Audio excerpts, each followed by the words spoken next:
राम मिल गए आज हमको। हाँ जी। प्रभु कहाँ थे इतने दिनों तक?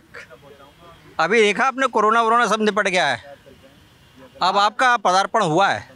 बिल्कुल। अब क्या करने वाले हैं? पहले तो हम सीता जी के प्रेम में इनको ढूंढते हुए यहाँ तक आ गए हैं। ये निकली थी शॉपिंग करने, बोले हम जा रहे हैं करोल बाग, हम जाएंगे जनपथ, हम जाएंगे कनॉट प्लेस, शॉपिंग करेंगे।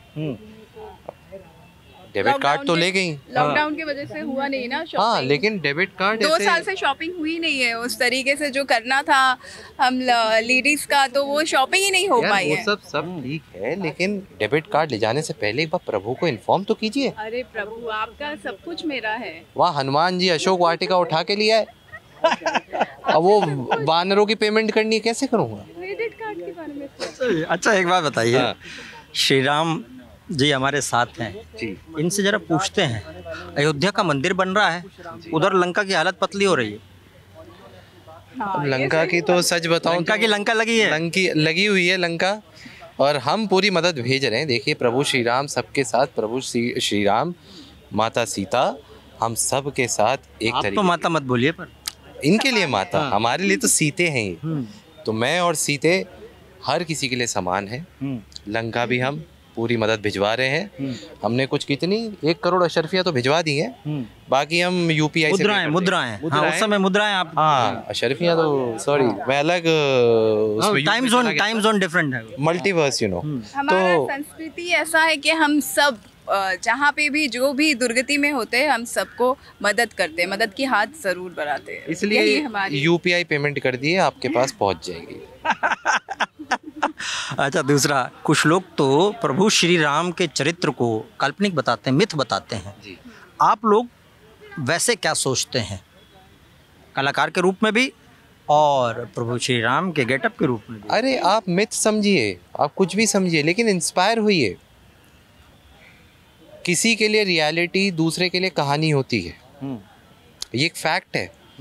प्रभु श्री राम इतना इंस्पिरेशनल कैरेक्टर है, एक कैरेक्टर की तरह देखिए, उस कैरेक्टर की अच्छाइयों को अपने अंदर लाइए, देखिए आपकी ज़िंदगी बदलेगी, आपके जीने का नज़रिया बदलेगा, आप दुनिया को अलग दृष्टिकोण से देखेंगे।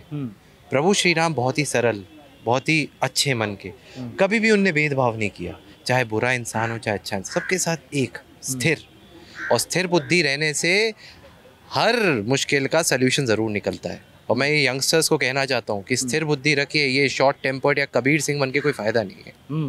राइट, ये तो बिल्कुल अलग बात कही आपने, ये बात गौर करने वाली है बिल्कुल गौर करें। लेकिन रामलीला आप लोग तो देखा मैंने कि कैरेक्टर आर्टिस्ट हैं, कई कैरेक्टर्स में घुसते हैं, रामलीला के लिए कोई अलग से प्रिपरेशन करनी पड़ती है? पहले लेडीज फर्स्ट। चलिए मैं पहले माता सीता के पास आता हूँ।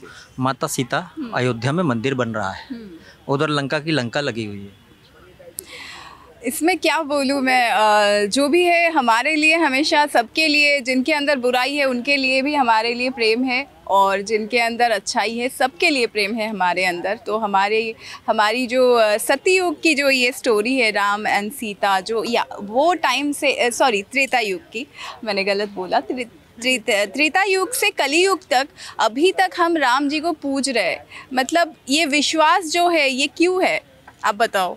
ये विश्वास के अंदर कुछ सच्चाई है, इसीलिए ना ये विश्वास है। और आज भी आप जय श्री राम, ये जो नारा है, इसके अंदर आपको अलग शक्ति मिलती है, जो आपको प्रेरणा मिलती है। एक बार आप मन से प्रभु को बुला के देखो, आपके सारे जो भी बाधाएं हैं, मुझे लगता है सारे दूर हो जाते हैं। मैंने तो अपना प्रैक्टिकल फील किया है। और लंका की जो लंका लग गई, इसमें जो भी हो, रावण ने जो भी दुष्कर्म किया था, लेकिन अंत में उन्होंने भी राम जी से माफ़ी मांगा था, और जो माफ़ी मांगते हैं वो मतलब भगवान भी इतने दयामय है, कृपालु है, तो हम तो इंसान है, हमें तो करना ही चाहिए माफ़ी। अच्छा, जब रामलीला के लिए प्रिपरेशन होती है वो क्या अलग होती है और बाकी से अलग होती है? थोड़ी सी कुछ आपके अंदर भी ऐसा लगता है कि आप महसूस करने लगते हैं उस तरह से? मुझे लग रहा है कि मैं महसूस करूंगी, और जब ये लाइट ऑन होगा, लाइव ऑडियंस के सामने हम परफॉर्म करेंगे, वो तभी वो कैरेक्टर आप सच में फील करोगे। जैसे हम टेलीविज़न या मूवीज़ में करते हैं, वहाँ पे हर बार कट होता है, हाँ रिटेक होता है, आपको पसंद नहीं आया, डायरेक्टर आपको रिटेक किया, लेकिन यहाँ पे कोई रिटेक की गुंजाइश ही नहीं है। लेकिन इसमें मैं एक टिप्पणी देना चाहूँगा। जैसा सीते ने कहा कि यहाँ पे रीटेक की कोई गुंजाइश नहीं होती, लेकिन मैं मानता हूँ वो दोनों अलग आर्ट फॉर्म्स हैं।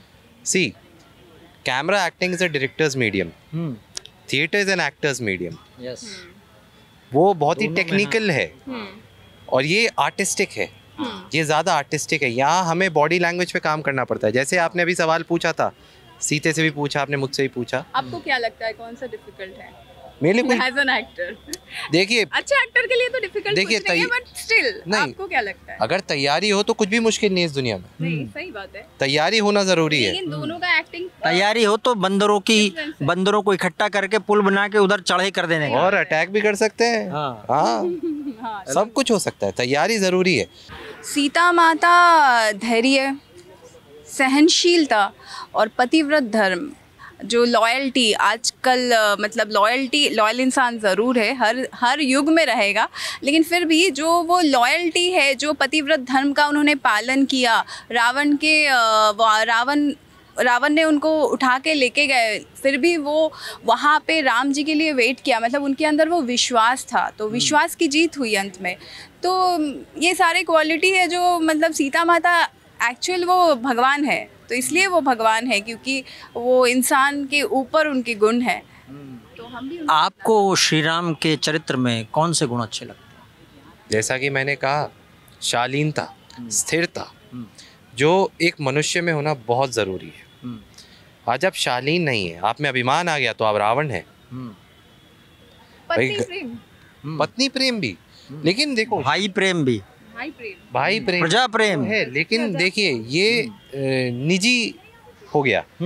हमें सबको लेके सोचना चाहिए और मेरा मानना है कि शालीन रहना बहुत ज़रूरी है। आप चाहे कितने, रावण तो दसों दिशाओं का ज्ञानी, सारे वेद जानते, सिर्फ उनके अभिमान ने उन्हें हराया, उनके अहंकार, उनके अभिमान नहीं, ने। लेकिन कुछ लोग कहते हैं कि राम के चरित्र में वो एक दृश्य है कि विनय न मानत जलधि जड़, भय 3 दिन बीती, और बोले राम सकोप तब, भय बिन होय न प्रीति।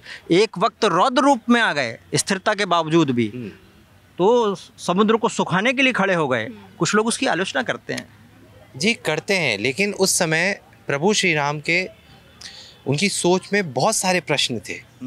यहाँ वानर सेना पूरी इकट्ठा है, यहाँ एक पति के पॉइंट ऑफ व्यू से सोचिए, उसकी पत्नी को कोई हरण करके ले गया है, और यहाँ ये भी सोचना है कि अगर मैंने एक राजा, एक आप युवराज होने के, राजा तो खैर भरत बने थे जबकि उन्होंने खुद को क्लेम नहीं किया था, वो पादुकाएं ले गए थे प्रभु श्री राम की, तो वो राजा ही थे।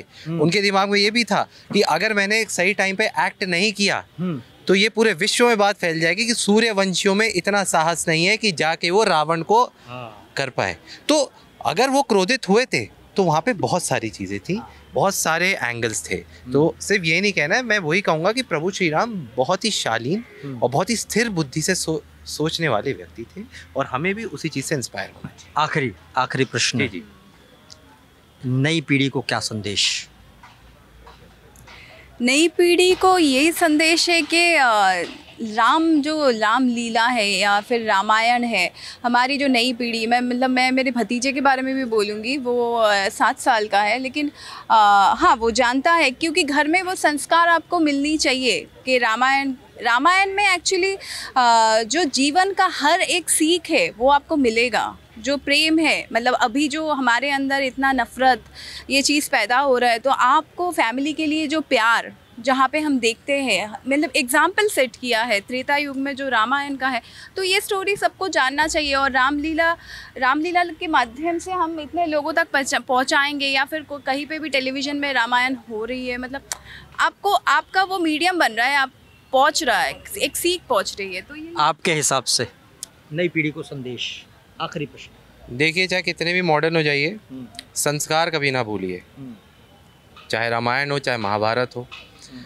संस्कार बहुत ज़रूरी होते हैं, और ये मेरे संस्कार हैं कि अब वर्षा हो रही है तो इसको एंड किया जाए। चलिए, थैंक यू।